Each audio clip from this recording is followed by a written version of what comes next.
सन 2005 उत्तर प्रदेश का देवली गांव, कुसुम नाम की एक लड़की की बड़ी ही निर्मम तरीके से हत्या कर दी जाती है। क्या बिगाड़ा था कुसुम ने किसी का? आखिर क्यों कोई एक मासूम सी लड़की की जान लेना चाहे?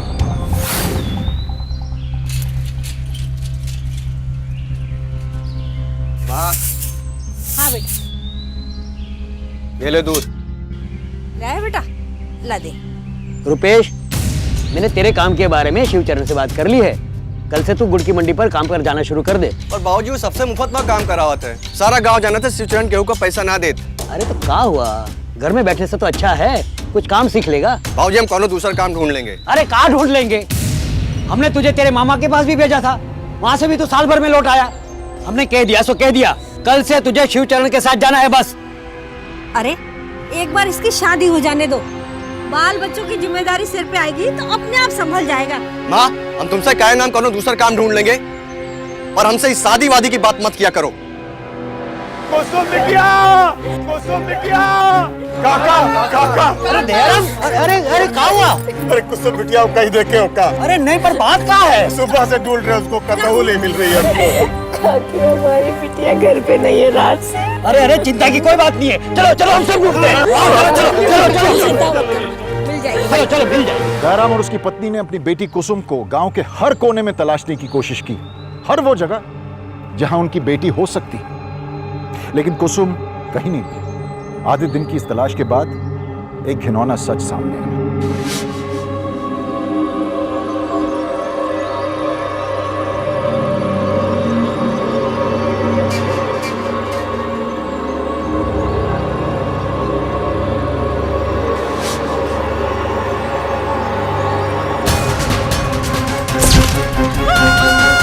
देवली गांव में ये इस तरह की पहली वारदात नहीं थी। क्या कुसुम की हत्या के पीछे भी इसी हत्यारे का हाथ था? सुनो भाइयों, अब हमें अपनी और अपने बच्चों की सुरक्षा की जिम्मेदारी खुद लेनी होगी। अगर हम लोग पुलिस के सहारे रहे तो कुछ नहीं होगा। अरे मैं तो कहता हूँ हर घर से एक आदमी आगे आए और सब मिलकर रात को गांव में पहरा दें।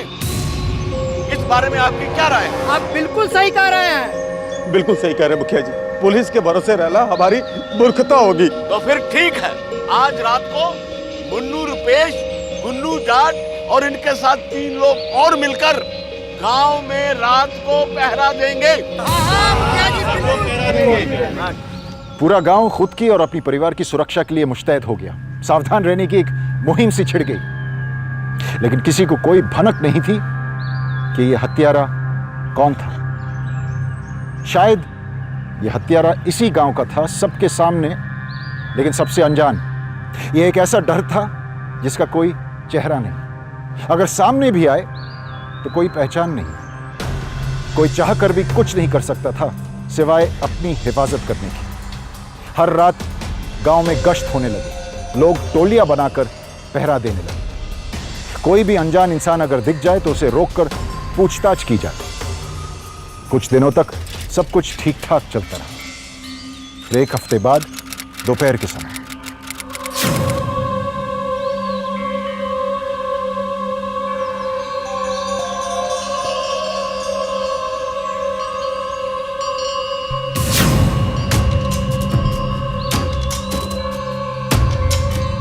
क्या हुआ माँ?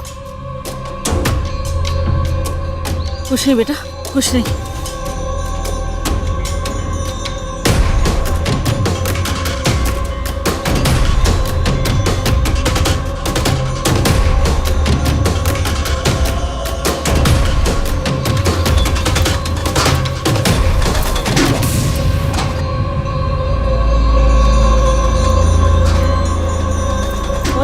बेटा बाल्टी इधर रख।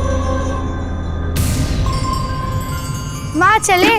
बेटा एक बाल्टी और भर ले, फिर चलते हैं।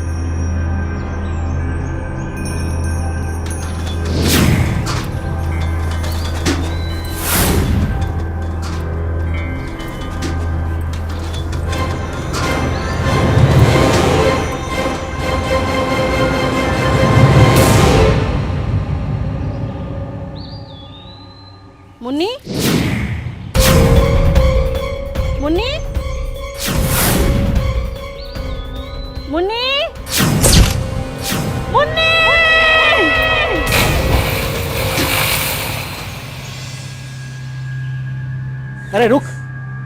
यहाँ क्या कर रहा है? तुझे तुमने शिवचरण के पास भेजा था ना?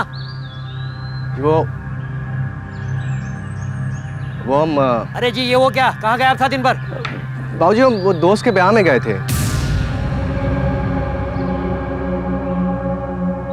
कौन सी शादी? उमेश है ना बाबूजी, बगल गांव में, उसी के भाई का शादी था, वहीं गए थे हम। अरे बाबूजी आपके लिए मिठाई भी भेजा है, देखिए ये लो माँ। दिन भर यही करते रहो बस। अरे बाबूजी अब आप कहाँ जा रहे हैं? रामचरण की बेटी गायब है, उसको ढूंढने जा रहे हैं हम। अरे आपने मुन्नी को देखा क्या? नहीं मैंने तो नहीं देखा। गांव में खोज डाले। चलो चलो चलो ढूंढते हैं। अरे मेरी बेटी नन्ही सी, मुन्नी कहाँ है? मुन्नी कहाँ है तू? अरे क्या? बिल्लू बेटा, मुन्नी को कहीं देखा है क्या? अरे रतन, तू किससे पूछ रहा है? इसको खुद अपना होश नहीं है।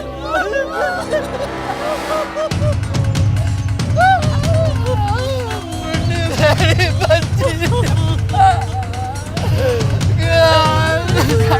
मेरा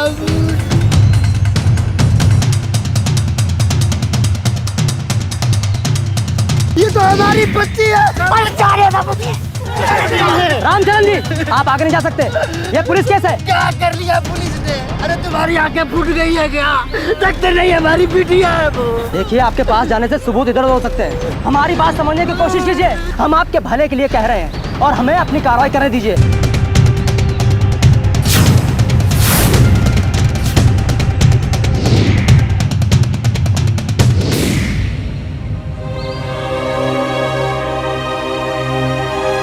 रुपेश के पिता को अपने बेटे का बर्ताव कुछ अजीब लगने लगा था। क्या रुपेश के पिता का शक सही था? क्या वाकई में रुपेश कुछ छुपा रहा था? क्या हुआ? मुन्नी मिली? हम अभी चाय बना के लाते हैं। बाम कहाँ है? सर दर्द हो रहा है। बाम वो अलमारी में रखिए, हम अभी लाते हैं। तुम चाय बनाओ, हम बाम देख लेते हैं।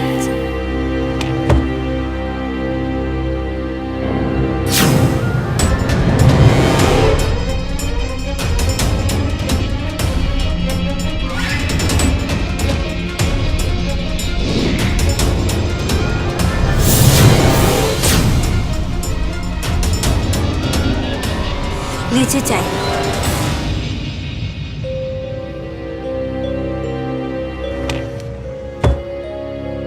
क्या हुआ? कोई परेशानी? गांव वालों को लगने लगा कि बिल्लू की गिरफ्तारी के बाद गांव में ऐसी घटनाएं बंद हो जाएंगी, और वाकई में 1 महीने तक ऐसा कुछ नहीं हुआ। धीरे धीरे गांव वालों का भरोसा यकीन में बदलने लगा कि आखिरकार बिल्लू ही असली हत्यारा है। फिर अचानक एक दिन उनका भरोसा चकनाचूर हो गया। वही हुआ जिसका उन्हें डर था।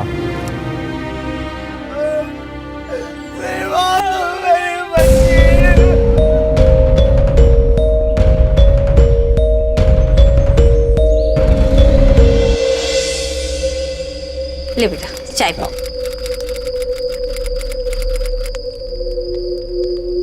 अरे तू उस दिन किसकी शादी में गया था? अरे तुझसे पूछ रहा हूँ। किस दिन बाबूजी? अरे उसी दिन जब वो मुन्नी के बारे में पता चला था। बाबूजी उस दिन विनोद के भाई की शादी में गए थे।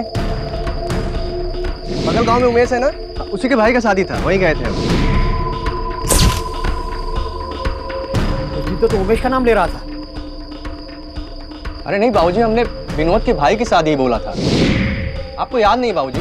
देख रुपेश, मुझसे झूठ मत बोल। अरे बाबूजी हम काहे को झूठ बोलेंगे आपसे? देख मैं तुझसे कह रहा हूँ कि छोड़िए ना, पता नहीं आप भी क्या बात लेके उसके पीछे पड़े रहते हैं। क्या हो गया है आपको?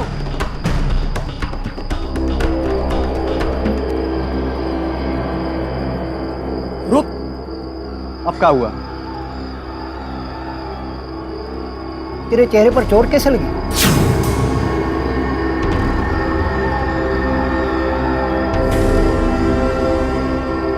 बाबूजी साइकिल से गिर गए थे।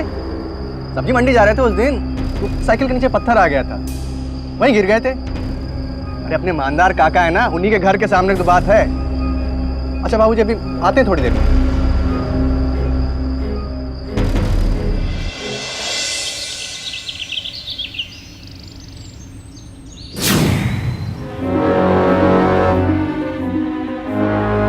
बेटी जरा एक झोला लाना।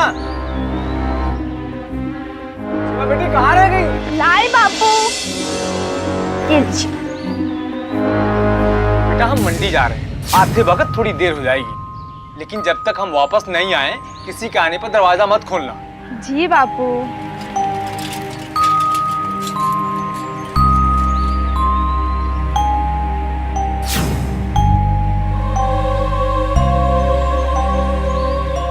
लखन चाचा, अरे लखन चाचा है क्या घर पे? वो अभी भी मंडी के लिए निकल गए। अच्छा अच्छा ठीक है, हम बाद में आते हैं। जी। एक मिनट, एक गिलास पानी मिलेगा क्या? जी।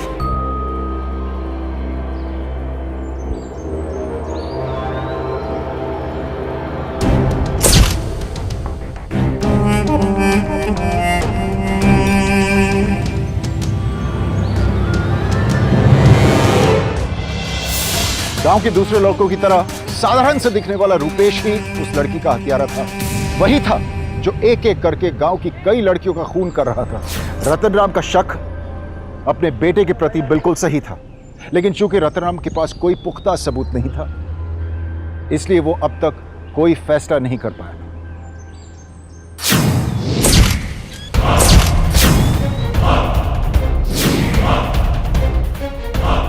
गांव में जितने भी कत्ल हुए मुझे उन सबकी फाइल ला के दो जल्दी।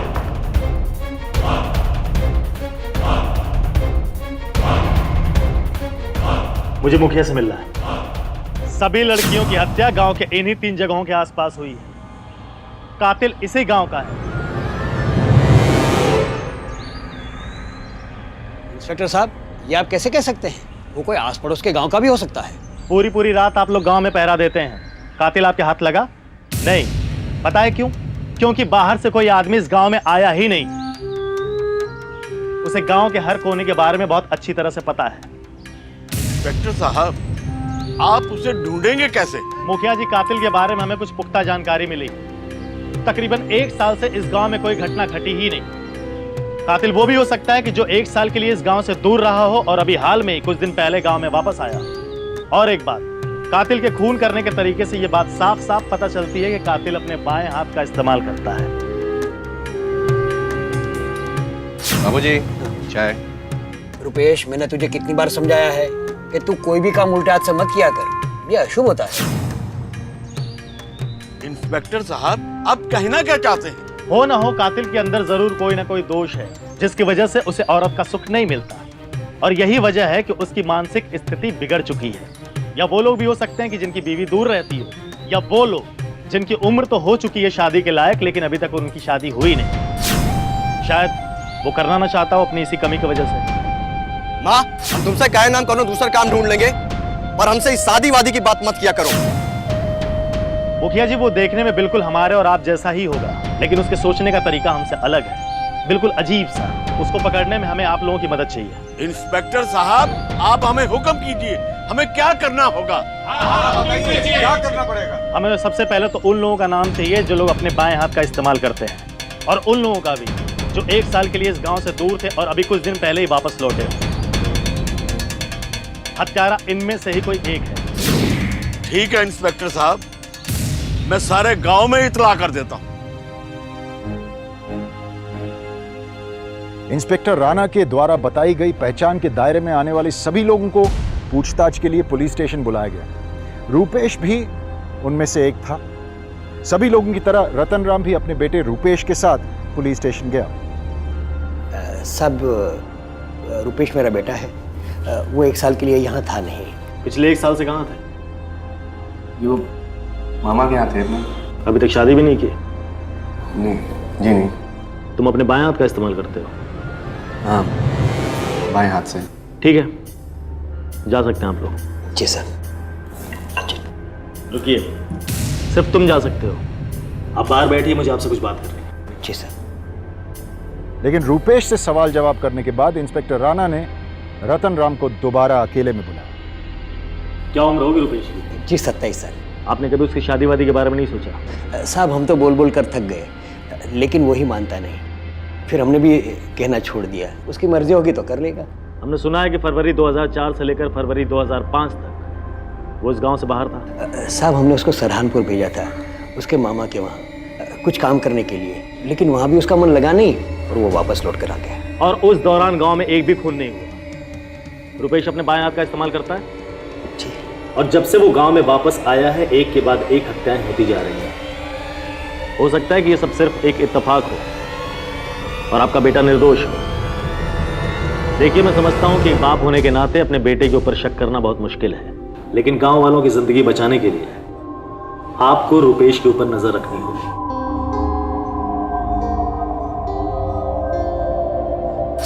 होश में तो है आप? क्या बात कर रहे हैं? उस निकम्मे दरोगा की बातों में आकर आप अपने बेटे पर शक कर रहे हैं? अरे वो पहले भी 2 बार गलत आदमियों को गिरफ्तार करके ले जा चुके हैं। इस बार कोई नहीं मिला तो अब हमारा बेटा, अरे वो तो गैर है, पर आपको क्या हो गया है? ऐसी बात नहीं है, मुझे खुद उस पर पहले से ही शक था, लेकिन कभी बोले नहीं। पुलिस वाले और गांव वालों की बातों में आकर आप भी बहक गए हैं। आप अपने बेटे पर शक कैसे कर सकते हैं? अरे वो तो एक मक्खी तक नहीं मार सकता और आप कह रहे हैं ये। तुम गलत समझ रही हो, वो मेरा भी तो बेटा है। इसीलिए जब देखो जब उसकी जान के पीछे पड़े रहते हो।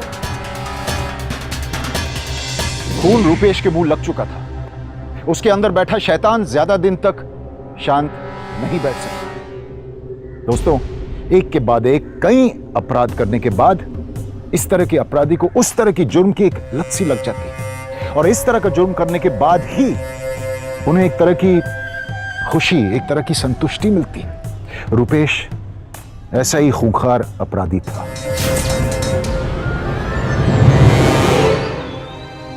हालांकि पुलिस लगातार हत्यारों को पकड़ने की कोशिश में थी, लेकिन अब तक उन्हें ऐसा कोई सुराग नहीं मिला था जो उन्हें रुपेश तक पहुंचाए। रुपेश अपना अगला शिकार नहीं कर पा रहा था। उसकी बेचैनी बढ़ती जा रही थी। वो बस सिर्फ एक मौके की तलाश में था। और इस वक्त का सबसे अहम सवाल, क्या पुलिस समय रहते रुपेश तक पहुंच पाएगी?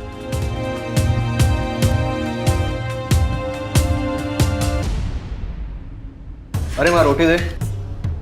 ले बेटा।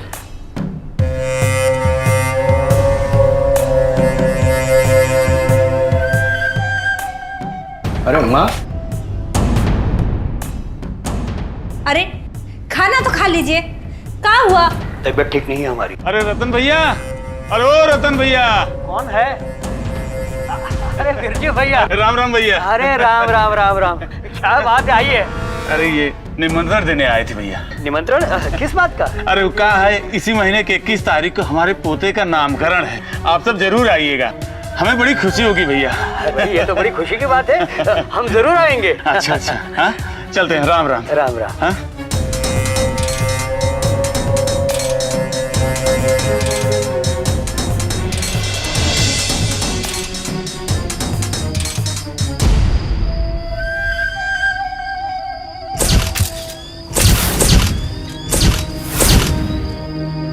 किस तारीख?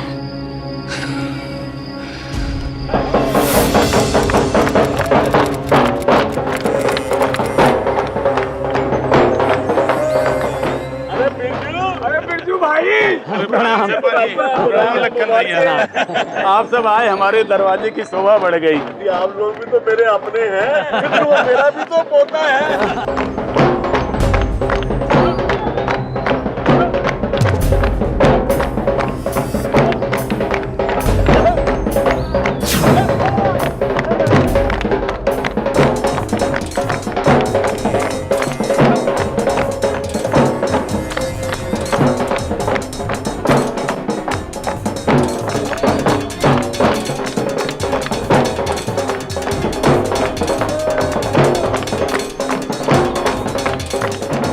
रुपेश,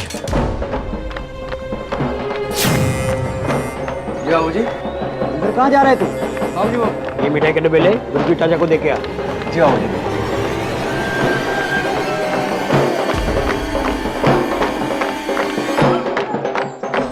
सुन। अरे बबीता की माँ, हाँ भाभी जी। जरा इधर आ तो। आई भाभी जी आई। क्या हुआ भाभी जी?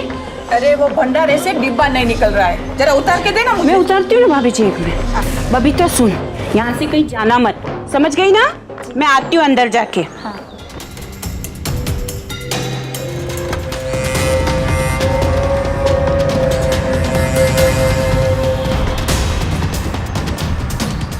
बबीता, बबीता, बबीता। भाभी जी, आपने बबीता को देखा क्या? नहीं तो। बबीता कहीं दिखाई नहीं दे रही है। अरे क्या हुआ? अरे बबीता को यहाँ छोड़ के गई थी मैं, पता नहीं कहाँ चली गई वो। इधर ही खेलती होगी, चिंता मत कर। इधर ही बबीता खेलती होगी। सुनिए ना। क्या हुआ? बबीता को देखा क्या आपने? कितनी बार बोला है तुमको उसको अकेले मत छोड़ा करो। अरे तो मैं भाभी जी को मंडा मेरे सामान निकलवाने गई थी। अरे राम कर चाचा। अरे क्या हुआ? अरे बिरजू भैया, बबीता नहीं दिखाई दे रही है। देख तेरी और लग रहे।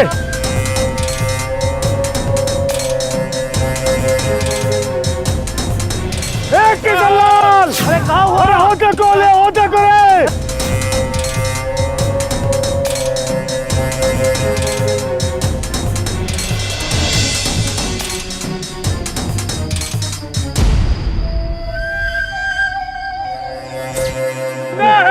क्या कह रहा बिरजू काका? जिंदा है। रतन चाचा।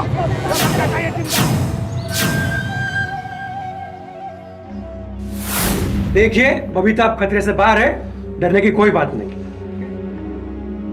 सुन लिया आपने? डॉक्टर ने क्या कहा? बबीता अब खतरे से बाहर है। अब आपकी यहाँ कोई जरूरत नहीं है। बबीता को जब होश आएगा वो कातिल का नाम बताएगी, तो तब कातिल को सजा हम गांव वाले देंगे। हम देंगे। इंस्पेक्टर साहब, अब आप इस मामले से दूर ही रहिए।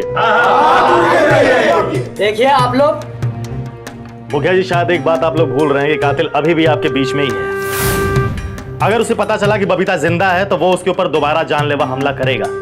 बबीता की जान अभी भी खतरे में है। आप उसकी चिंता मत करिए, हम सब यहाँ बबीता के पास रहकर पहरा देंगे। हाँ हाँ, हम सब देंगे पहरा, कुछ नहीं होने देंगे बबीता को। इंस्पेक्टर साहब अब आप जाइए। ठीक है, अगर आप लोग ऐसा ही चाहते हैं तो यही सही, लेकिन हम और हमारे हवलदार यहीं हॉस्पिटल के बाहर रहेंगे आप लोगों की मदद के लिए। यादव चलो।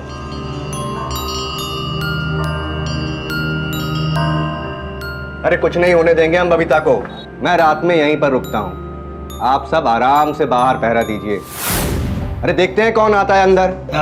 मुखिया जी, रुपेश अकेला नहीं रहेगा, मैं भी उसके साथ में रहता हूँ। चलो।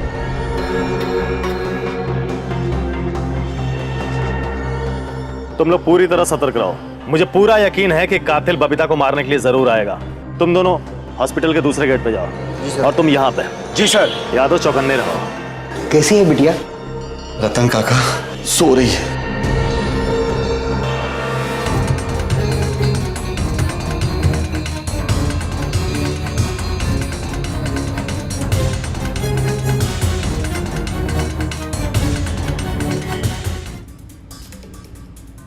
चाचा जी, माँ और चाची जी दोनों बहुत थक गए होंगे। आप इन दोनों को घर छोड़ आइए ना। नहीं बेटा, हम यहीं रुकेंगे। घर चलेगी क्या?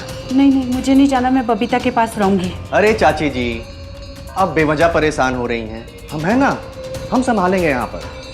चाचा जी, आप ले जाइए इनको। माँ।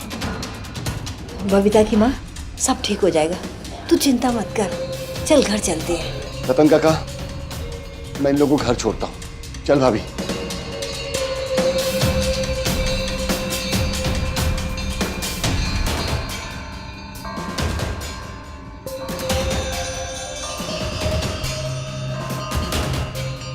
बाबूजी, सुबह से आप भी काफी थक गए होंगे। आप एक काम करिए, आप घर जाइए और आराम करिए। हम हैं ना यहाँ पर। नहीं बेटा, तू भी थक गया होगा, जा जा तू घर जा, आराम कर। मैं बैठा हूँ ना यहाँ, जा। नहीं बाबूजी, हम भी आपके साथ ही पहरा देंगे। ठीक है।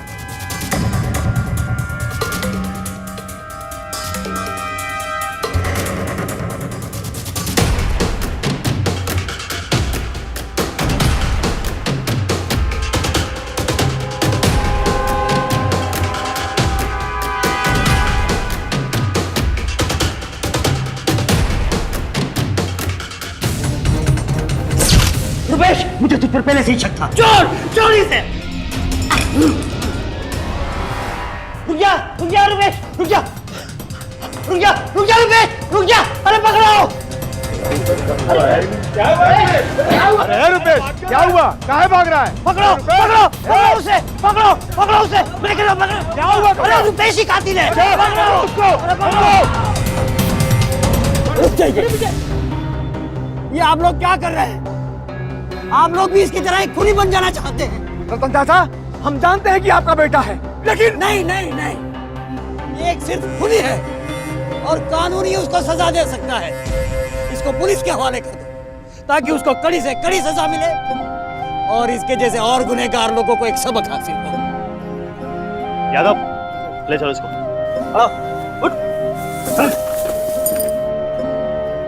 रुपेश का बयान सुनकर पुलिस भी हिल गई। एक एक करके उसने अपने सभी घिनौने अपराधों को कबूल कर लिया। अदालत ने उसको इस दरिंदगी के लिए कड़ी सजा सुनाई। लेकिन दोस्तों, उसकी सजा के बाद भी उन मासूम बच्चियों जिनको इस हैवानियत का शिकार होना पड़ा, उनकी जिंदगी को वापस नहीं लाया जा सकता। अगर हम अपराधी प्रवृत्ति के लोगों को पहले ही पहचान ले तो शायद अपराधों की संख्या कुछ कम हो जाए। रुपेश के पिता रतनलाल ने देर कर दी, लेकिन देर से ही सही रुपेश के बर्ताव पर गौर तो किया।